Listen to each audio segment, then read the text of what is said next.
Buat Allah membolak-balikan hati itu lebih gampang dari kita ngebolak-balikin tangan kita. Gampang banget nih.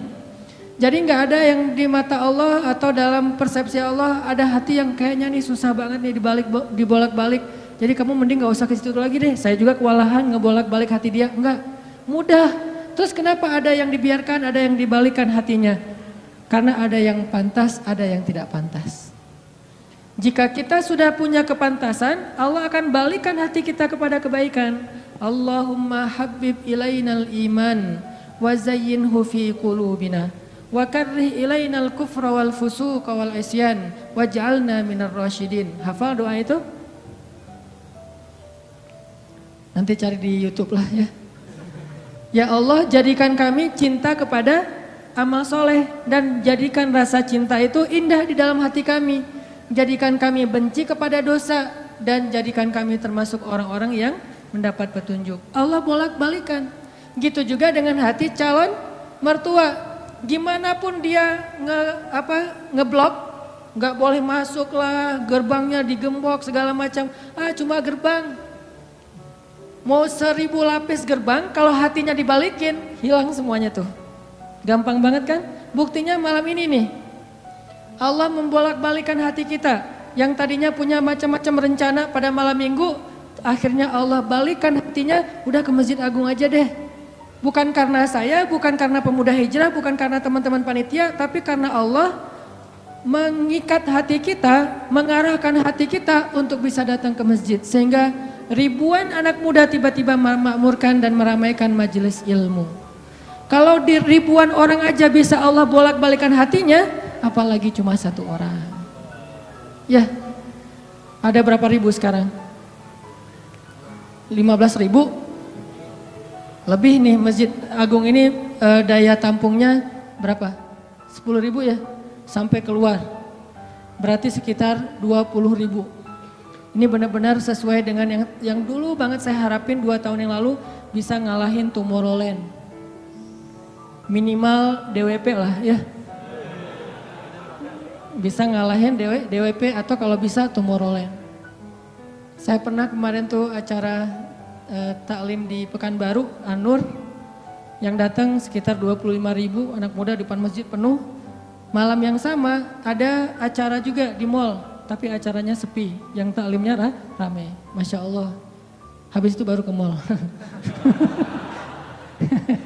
Tetap aja sama-sama rame. Intinya teman-teman mudah buat Allah. Sama kayak Allah membolak-balikan hati Nabi Muhammad, mertuanya Ali bin Abi Thalib. Padahal udah yang datang itu kurang keren apa coba? Abu Bakar. Secara fisik terkenal Abu Bakar itu orangnya putih, nggak terlalu gemuk, jadi badannya tuh bagus. Terus orangnya dermawan, akhlaknya paling mulia dan nggak pernah syirik sejak zaman jahiliyah. Di antara sahabat Nabi yang gak pernah melakukan dosa syirik sejak zaman jahiliyah, Ali dan Abu Bakar. Malah Abu Bakar tuh waktu kecil pernah diajak sama ayahnya untuk nyembah patung. Begitu ayahnya selesai ibadah nyembah patung pergi, itu patung diludahin sama Abu Bakar. Dilemparin kotoran sama Abu Bakar. Apa sih lo patung doang masa disembahin? Kalau lo bisa balas gua, coba lo balas, dilemparin. Ternyata gak balas. Dari kecil juga Abu Bakar itu udah gak pernah syirik. Orang yang sangat terjaga, hanif. Dan julukannya juga sama dengan julukan Nabi Ibrahim, Siddiq. Wadhkur fil kitab Ibrahim innahu kana siddiqan nabiyya. Ibrahim Siddiq, Abu Bakar Siddiq, sama nih. Bahkan Nabi sering membandingkan Abu Bakar sama Ibrahim. Engkau wahai Abu Bakar seperti Ibrahim. Engkau wahai Umar seperti Musa. Ya iyalah Umar ya. Musa kan gak sengaja noel orang langsung meninggal kan ya. Melihat Bani Israel agak ramai gitu lagi mau gelut sama orang Kipti. Karena Musa kasihan kepada Bani Israel yang lemah, akhirnya dia cuma ditakol dikit lah si orang Kipti ini teh. Cuma apaan sih lo? Meninggal. Belum diginiin baru gini doang coba. Jadi kalau dulu ada ultimate fight kayaknya Musa tuh juara bertahan tuh. Nah kalau di zaman Nabi orang kayak Musa, Umar, jawara Quraisy. Kalau ada yang macam-macam sama Umar, lo berani sama gua. Nih lo lihat nih. Nggak ada yang berani sama Umar. Kalau lo pengen istri lo jadi janda, anak lo jadi yatim, lo tunggu gua di belakang gedung itu. Gedung, bukit. Nggak ada gedung dulu teh. Nggak ada yang berani nungguin Umar. Lancar aja tuh hijrahnya. Artinya Abu Bakar itu sering dibandingkan kayak Ibrahim. Terus dengan Nabi akrab banget tuh Abu Bakar. Jadi kayak soulmate-an berdua tuh. Belum dapat risalah Islam juga, Nabi itu kalau jalan sama Abu Bakar jalan yuk kemana? Ngopi kalau bahasa kita teh. Ngopi sama Abu Bakar berdua. Dari zaman sebelum Islam juga Nabi itu dalam tanda petik udah sering ngopinya sama Abu Bakar. Coba enak gak nolak teman ngopi kita? Agak susah kan dia ngajak kemana? Gak enak kan nolaknya, ya udah gue datang gitu. Ali ngerasa wah nih yang datang nih saingan berat nih. Pernah bersaing dengan orang kayak gini? Pernah, cuman sering kalah. Gak ada saingan juga masih ditolak ya, apalagi ada saingan. Nah itu mah saya banget bukan teman-teman. Udah biasa ditolak, pada akhirnya diterima juga. Karena saya gak mau menyerah. Datang Abu Bakar, mau ngelamar Fatimah. Ali pas tahu berita itu, ya udahlah berarti pupus harapan. Hashtagnya berhenti aja. Udah gak bisa ngapa-ngapain. Tidak lama kemudian setelah Abu Bakar lama di rumah Nabi terus pulang, Ali merhatiin wajah Abu Bakar, nih wajah diterima atau wajah ditolak nih. Ternyata dapat kabar Abu Bakar ditolak sama Nabi. Yes, kata Ali. Abu Bakar ditolak sama Nabi. Cuman sisi lain, Ali makin gak pede. Kalau Abu Bakar aja ditolak, siapa saya? Bahkan lebih ditolak lagi. Jangan-jangan belum sampai di pintu juga, udah Ali pulang aja deh. Abu Bakar aja ditolak. Yang kurang apa coba? Akhlak luar biasa, agama terbaik. Bahkan umat Islam paling baik imannya tuh. Dan amal solehnya Abu Bakar. Gak ada tandingan lah. Mau ngelihat surganya di akhirat. Orang kaya di dunia dan kaya di akhirat tuh Abu Bakar tuh. Ada orang yang di dunia miskin, di akhirat kaya. Di akhirat miskin, di dunia kaya. Kalau Abu Bakar, dunia akhirat kaya. Surganya Abu Bakar tuh dikelilingin sama Jibril. Jadi Jibril lagi pengen ngukur surganya Abu Bakar. Terbang setahun. Udah setahun terbang, itu baru di pinggirnya surga Abu Bakar. Belum sampai ke tengah. Padahal Jibril itu kecepatannya lebih tinggi daripada kecepatan cahaya. Bayangin, udah setahun perjalanan cahaya baru di pinggir surganya Abu Bakar. Belum juga masuk, belum sampai ke alun-alunnya surga Abu Bakar. Baru juga perbatasan coba. Kurang apa Abu Bakar? Ditolak sama Nabi. Duh, makin gak pede, kata Ali. Cuma gak pakai bukan orang Sunda soalnya. Gak lama kemudian datang lagi. Cowok keren, jawara Mekah, Umar datang. Assalamualaikum. Suaranya agak-agak gitulah. Walaupun susah nirunya, cempreng soalnya. Assalamualaikum, waalaikumsalam kata Nabi datang. Pas diintip sama Ali, tanya-tanya ke teman-temannya, ada berita apa nih trending topik. Ternyata trending topik di Twitter, Umar melamar Fatimah. Wah rame lagi viral di mana-mana. Makin, saingannya berat-berat gini gak ada yang di bawah saya gitu yang datang, biar saya agak-agak pede gitu. Ternyata Umar pulang juga ditolak lagi sama Nabi. Ali yes tapi tuh gimana ya kalau Umar aja ditolak yang paling kuat bisa menjaga Fatimah banget kan. Kalau ada apa-apa Fatimah tenang aja ada gua. Naik motor berdua sama Umar gitu kan zaman kita mah ya. Sengaja gak bawa jas hujan. Kalau udah hujan buka baju kasih ke ceweknya. Gak pakai baju mau motoran. Cowok banget lah itu mah ya. Pulang-pulang sampai ke rumah minum antangin.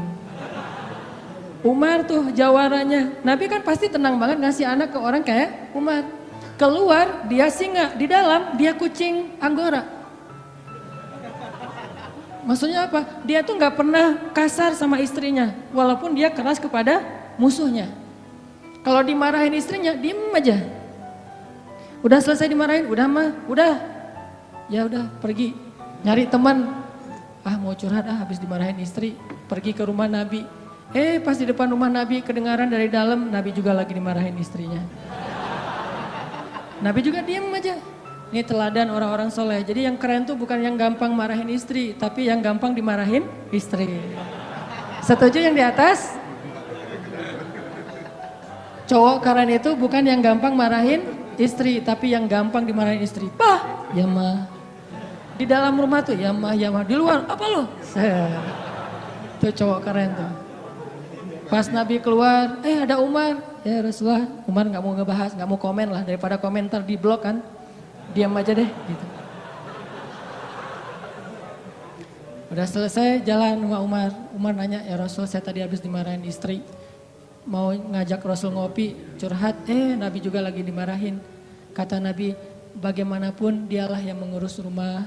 Dia yang mengurus aku, keluargaku. Nabi nyebutin kebaikan-kebaikan istri. Gak mau nyebutin, dasar emang perempuan emang kayak gitu ya. Saya tuh Nabi loh, masa Nabi dimarahin, kamu paham gak sih perasaan aku gitu. Enggak, Nabi gak ngomong kayak gitu. Nabi cuma membicarakan kebaikan istrinya. Umar yang datang ditolak. Akhirnya Ali udahlah, mau kayak gini mah kayaknya udah gak mungkin deh. Abu Bakar ditolak, Umar ditolak, berarti ada standar di atas mereka berdua. Yang kaya raya ditolak, yang paling eksis berpengaruh, jawara ditolak. Nah saya gak punya dua-duanya. Masih kecil soalnya, nanti kalau dia udah dewasa, Ali emang jawara juga tuh. Malah gladiatornya Nabi kan. Ketika orang gak berani menantang seorang musuh, Ali yang berani. Saya Rasulullah, Ali itu. Akhirnya Ali diam-diam aja, udah gak mau ngebahas lagi tentang Fatimah. Udah aja tutup bab tentang Fatimah. Sekarang yang lain aja deh. Tapi teman-temannya ngegojlokin terus. Ali. Kalau bahasa kita jomblo gitu. Dibully terus. Ustadz posting bully. Teman ngomong gak bully. Pokoknya bully nasional aja. Karena dibully-bully terus. Akhirnya Ali memberanikan diri. Ya udah datang deh bertamu. Pokoknya malam ini diterima, ditolak. Walaupun kemungkinan besar ditolak. Saya harus datang dulu nih sama Nabi. Beraniin diri. Gak usah majang mikir. Datang. Assalamualaikum, waalaikumsalam. Ali masuk. Nabi kan senang banget sama Ali ya. Kesayangan Nabi banget lah pokoknya Ali itu. Duduk, ada apa Ali? Enggak, cuma pengen silaturahim. Enggak ngomong apa-apa coba. Cuma pengen silaturahim. Nabi sehat, mau diambil air hangat. Pokoknya gitu-gitu aja. Ali ada apa? Enggak ada apa-apa ya Rasulullah. Cuma kangen aja pengen duduk sama Nabi. Kayak gitu aja terus. Lama-lama Nabi kan paham. Dan Allah yang kasih wahyu. Ali, kamu gimana sama Fatimah? Langsung Fatimah. Kebayang gak sih perasaan kita tuh sama orang yang kita kayak udah ngeklik banget, udah habis-habisan, pokoknya kalau gak dia saya mending gak usah nikah deh, gitu ya. Kalau gak dia mending saya jomblo aja seumur hidup. Kalau gak dia mending saya bunuh diri aja. Udah gitu bunuh dirinya gak mati lagi kesangkut di tiang listrik. Ali itu udah hatinya tuh udah kena banget sama Fatimah dan itu karena Allah yang mengikat hati mereka berdua. Pas Nabi bilang gitu, Ali langsung curhat. Ya Rasul, ya saya pengen, tapi saya gak punya apa-apa. Kata Rasul, kamu punya apa? Saya di rumah tuh cuma punya 3 barang. 1 pedang, 1 onta, 1 baju besi. Gak punya emas, gak punya apapun. Kata Nabi, kalau pedang kamu butuh untuk berperang. Onta kamu butuh untuk mengangkut air. Ya udah deh baju besi aja, bawa ke sini baju besinya untuk jadi mahar buat Fatimah. Beneran Rasul baju besi? Itu bajunya besi loh Rasulullah, bukan yang tangan kayak gitu apa cincin. Gak apa-apa kata Rasulullah. Keluar Ali, Allahu Akbar, Allahu Akbar. Orang-orang pada heboh, langsung muncul lagi trending topik hashtag Ali diterima. Coba, kata Nabi, wahai Ali, bergembiralah, berbahagialah. Sesungguhnya sebelum aku menerima kamu, Allah sudah menikahkan kamu dengan Fatimah di langit. Ini orang yang dibela sama Allah. Apa rahasianya? Oke, cerita kedua. Orang yang dibela sama Allah namanya Hafsah. Siapa Hafsah? Anaknya Umar. Hafsah itu artinya singa betina. Jadi bapaknya singa jantan, anaknya singa betina, sama-sama luar biasa nih.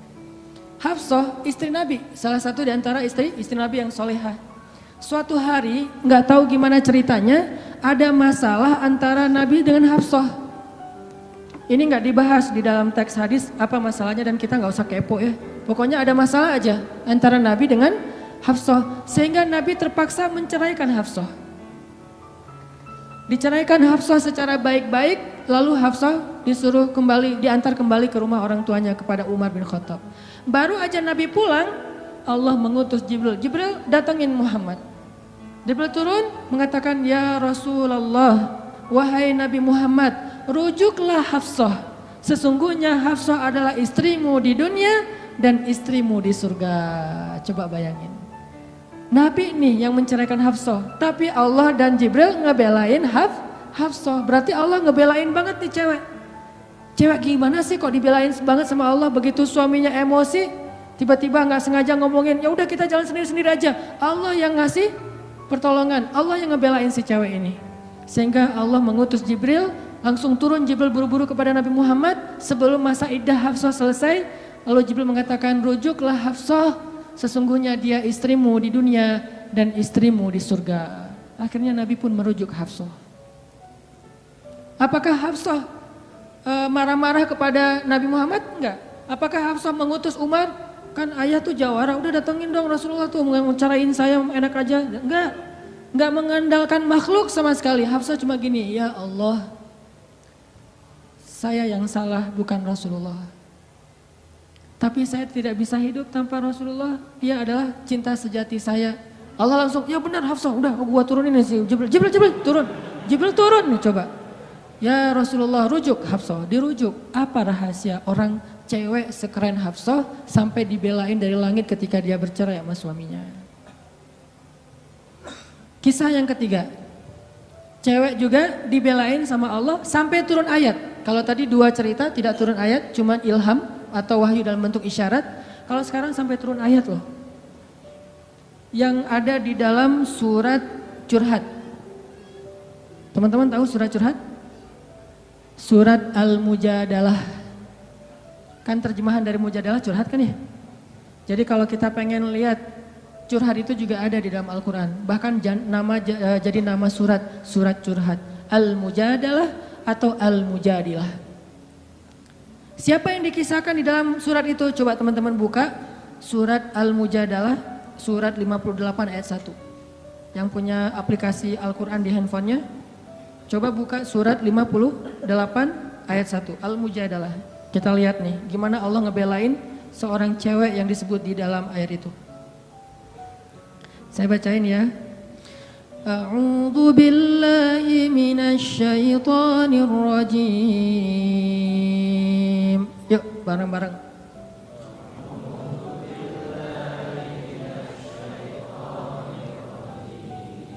Bismillahirrahmanirrahim.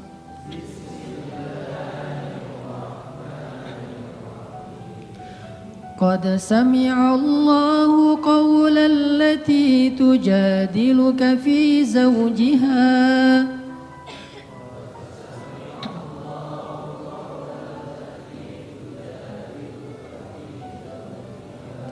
وتشتكي إلى الله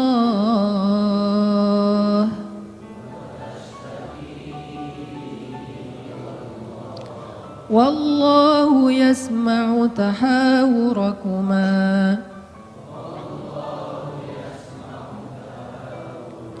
إن الله سميع بصير.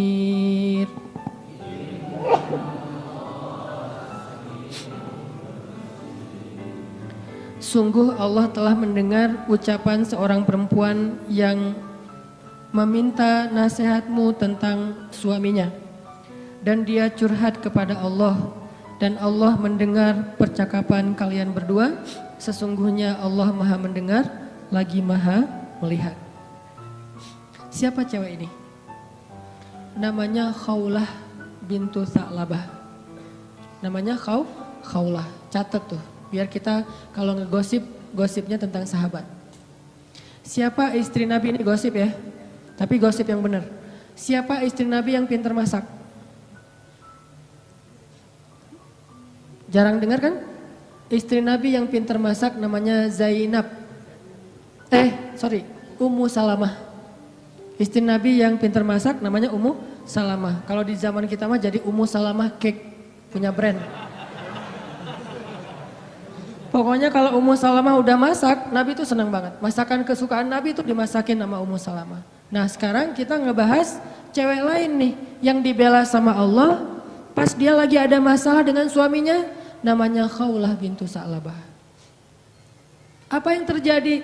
Khawlah tuh diuji dengan punya suami pemarah.